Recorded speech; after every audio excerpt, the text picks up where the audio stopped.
In this lecture, we are going to briefly discuss a couple of issues: intuitions, thought experiments, and moral principles. First, let's begin by talking about intuitions. Intuitions are really important in philosophy. It's one of the primary ways in which we do philosophy, it's one of the tools that we use in philosophy. So, what exactly is an intuition? Well, one thing that we can say is an intuition is kind of like a gut feeling, but it's more like an intellectual gut feeling. So it's the sort of gut reaction that we have to a situation or to a thought or a thought experiment. The initial sort of feeling, intellectual feeling that we kind of have with regard to any particular situation. What's the significance of an intuition? In philosophy, we don't have empirical data that we can just simply go and collect and then use that to try to figure out whether such and such is the case or something is right or wrong. Instead, what we do is we largely rely upon these sort of gut feeling, these intellectual gut feelings that someone may or may not have in a particular case to try to give support for any particular premise or conclusion or an argument or principle. Now, intuitions are somewhat context sensitive, so they may be different in different situations. So they're not going to count as the kind of evidence that we might think applies in the natural sciences. Nonetheless, they are still an important sort of tool or methodological resource that we have in philosophy that we want to appeal to. So the significance, the main significance of intuitions are that they are one of the main pieces of evidence, if not largely the biggest piece of evidence that philosophers rely upon when they're offering arguments. But that raises an interesting question because my intuitions might be, somewhat different from your intuitions. We may have different groups of people that have very different and conflicting intuitions or gut reactions to some situation. So you might think, well, is everyone's intuition just going to be right? Probably not. In fact, many of our intuitions could be wrong. So it's important to recognize that sometimes our intuitions are not going to guide us to what the actual truth is. Likewise, sometimes intuitions can, change. Not only can they be wrong, but we might change them over a period of time. My intuitions have definitely changed over a period of time. In fact, you might think the more information that you have about the world, your intuitions would likely change given that background information. So that suggests that they can be wrong, they can change. So they're not going to be a kind of absolute guide to the way the world is or to what truth is. Nonetheless, philosophers still rely upon intuitions to help us try to get a better understanding of what would be persuasive, what would be a good way to try to show whether or not something is true or false.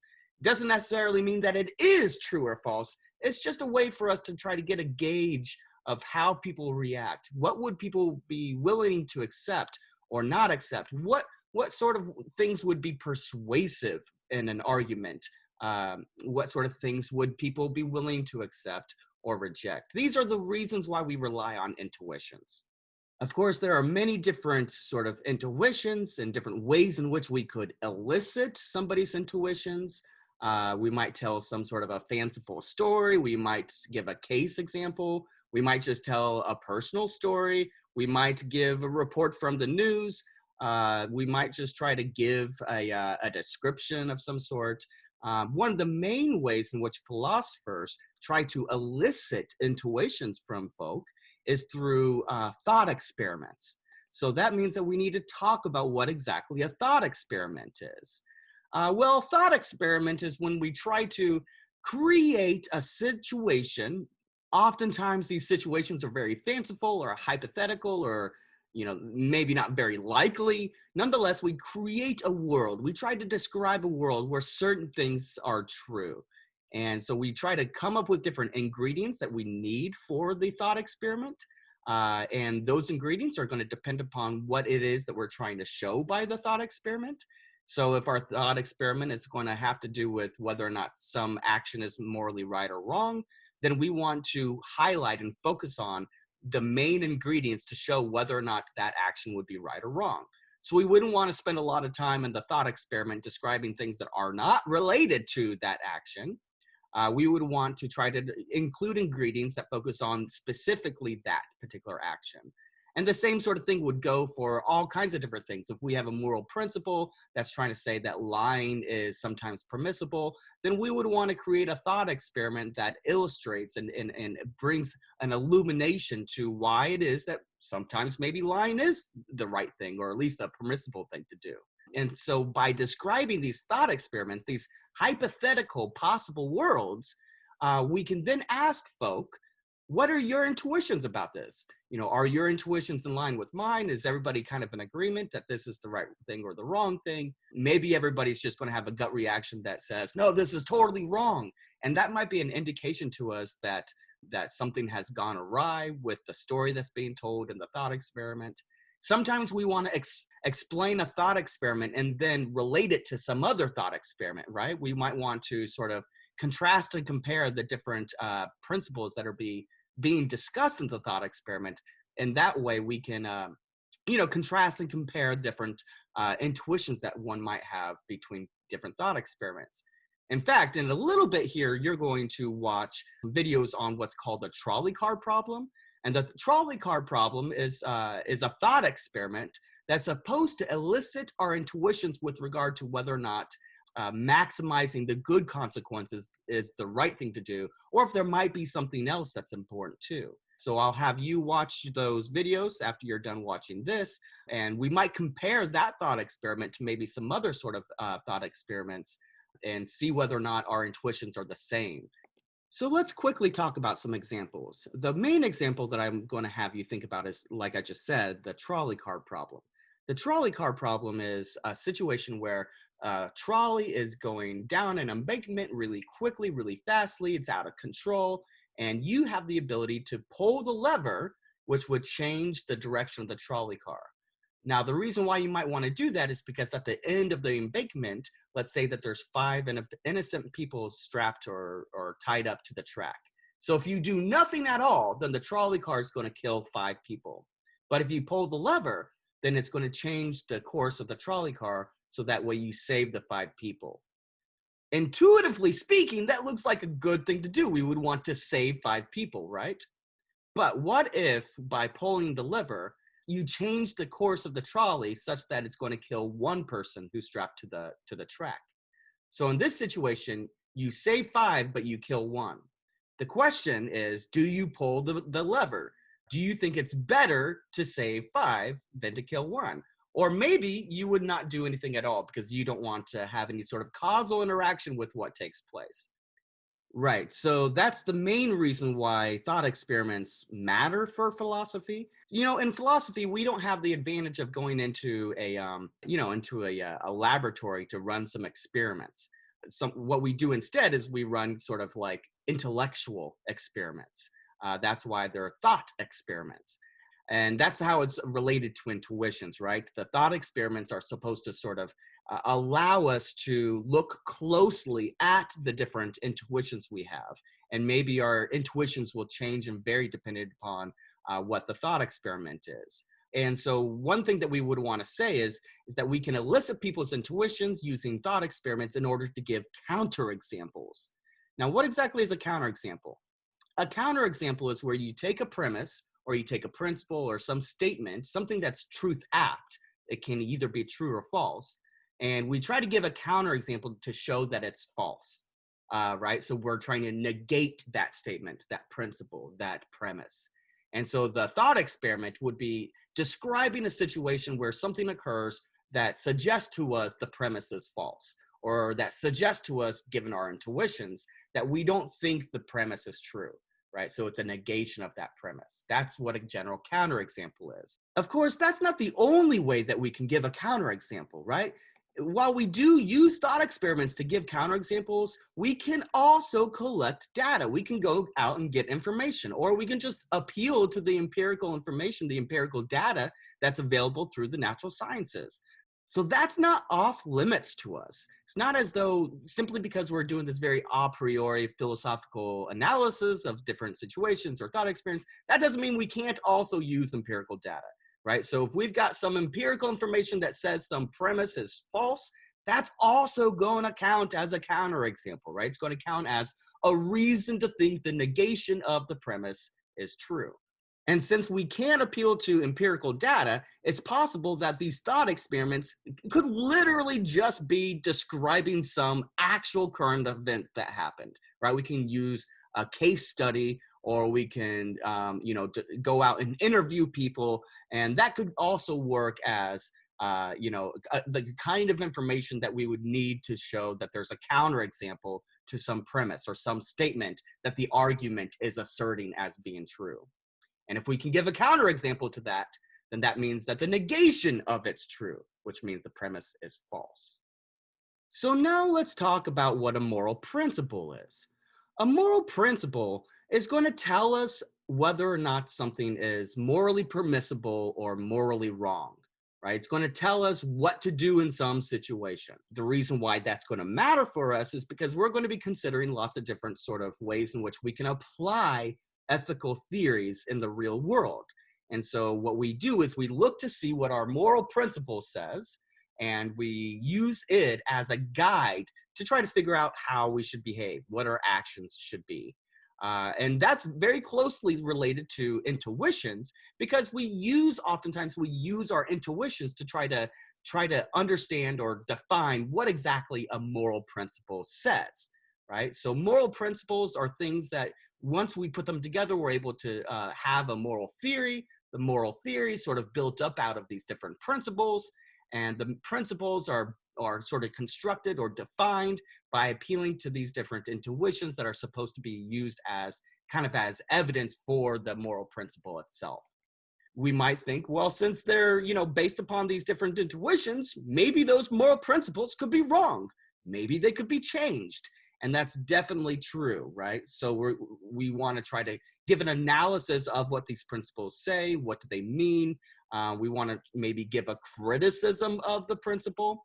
Maybe there's reasons why we think the principle is true in some situations, but not in all situations. Or maybe we want to say our intuitions are so strong that the moral principle should be applied across the board, no matter what the situation is. So those are some of the different things that we're going to want to look at. But before we go any further, let's just give some examples of what exactly I mean by a moral principle. So here's one moral principle that's going to be extremely important for us going forward in this class. It's called consequentialism.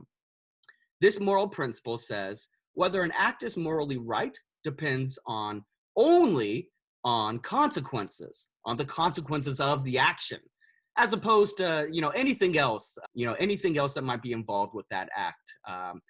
Maybe your judgment or your will or your desires or some of these other things that might be features of the act itself. None of that's going to matter, right? Consequentialism says the only thing that matters, morally speaking, right? The only thing that matters from a moral perspective is the consequences of the action. It doesn't matter who you are, why you did it, what the situation was. None of that matters. The only thing that matters is the consequences. How much good did it produce? How much suffering did it produce, right? Those are the things that we want to look at in trying to decide or trying to figure out whether or not some action is morally right or wrong. The consequences and those are the only things. Now, another important moral principle that we're going to be talking about in this course is what's called hedonism. Hedonism says that the value of our consequences depend only upon the pleasures and pains of the consequences, or in those consequences. So it doesn't depend on, your freedom, your knowledge, or right to life, or any of those things. Hedonism says only thing that matters, the way that we understand the way we define what's good is by pleasure and happiness. That's what's good. And so what's bad? Pain and suffering, right? So consequentialism is going to tell us to maximize the good, right? The good consequences. But then we need to ask, well, what exactly do we mean by good? Maybe what so-and-so thinks is good is different from what Susie Jane thinks is good. How do we know what's good? Hedonism says the good is pleasure, maximizing happiness, right? And minimizing those consequences that bring about pain or suffering. So those are two main, sort of really important moral principles that we're going to pay attention to in this class going forward. The other sort of issues that we're going to talk about have to do with deontology or rule-based moral ethics. So deontology is going to tell us that an action is good or bad in accordance with some set of rules. So this is very different from consequentialism. Consequentialism tells us that an action is right or wrong insofar as it tends to produce or maximize good consequences, wrong insofar as it maximizes or produces bad consequences. Deontology says, no, consequences don't matter at all. It may produce really, really good consequences, and that's fine. We would rather have that than not, but that doesn't make some action right or wrong. What makes an action right or wrong is, in what sense is it according with some set of rules? If it's according with those rules, then it's the right action, regardless of what the consequences are. If it's not in accordance with the rules, then it's not a good action, right? It's a bad action, regardless of what the consequences happen to be. So then, of course, we're going to need to figure out what exactly are these set of rules. Like, what rules are we talking about? Should we think that they are the kind of rules that we got from the Old Testament? Well, can we just figure out what those rules are by thinking about it real hard? Someone like Kant is going to say yes, but it's just not clear what exactly that amounts to. But what deontology tells us is that good actions are those that are based upon, doing something from some set of rules. And it comes from the term duty. And duty here means like doing what the rules tell us to do, obeying what the rules tell us to, right? That's what our duty is. That's where we get the term deontology. So we can also think about deontology as basically being not consequentialism, right? So consequentialism is going to maximize the good. Deontology is another theory that's just not a consequentialist theory. It's going to be based upon rules, not the consequences. So those are kind of two general approaches that we're going to take to different moral principles that we're going to have in this course.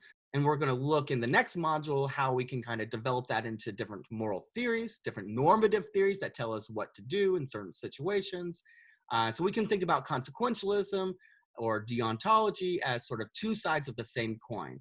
We're going to talk about how consequentialism is developed into utilitarianism, which is the sort of hedonistic version of consequentialism that was developed by Mill.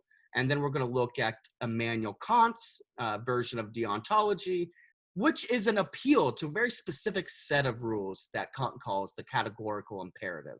So those are the two main things, main sort of moral principles that we're going to use to develop these normative theories. And we're going to use those normative theories to then talk about different applied ethical situations that we will discuss throughout the rest of the course.